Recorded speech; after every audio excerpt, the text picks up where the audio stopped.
Friends இப்போ நம்ம பார்க்க போகிறது பட்டர்ஃப்ளை. ஃபஸ்ட் நம்ம ஸ்கொயர் சைஸில் ஒரு பெரிய போஸ்ட் எடுத்துக்கணும். ஃபஸ்ட்டு இப்படி ஒரு மடிப்பு எடுத்துக்கணும். நெக்ஸ்ட்டு வந்து அதே மாதிரி இங்கிட்ட ஒரு மடிப்பு எடுத்துக்கணும்.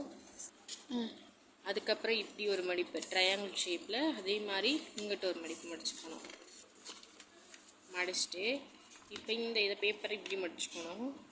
இதை இப்படி ஃபோல்ட் பண்ணி இப்படி வச்சுக்கணும். அதே மாதிரி இந்த சைடும் சேம் பண்ணிவிட்டு நல்லா ப்ரெஸ் பண்ணிக்கணும்.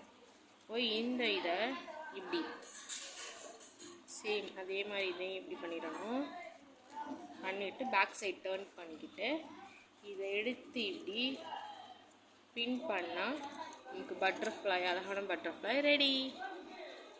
பாய் ஃப்ரெண்ட்ஸ், லைக் பண்ணுங்கள், ஷேர் பண்ணுங்கள், கமெண்ட் பண்ணுங்கள். சாரி ஃப்ரெண்ட்ஸ், எனக்கு கலர் அடிக்கல. இப்போ பாருங்கள், நல்லாயிருக்கு. பாய் ஃப்ரெண்ட்ஸ், லைக் பண்ணுங்கள், ஷேர் பண்ணுங்கள், கமெண்ட் பண்ணுங்கள், சப்ஸ்கிரைப்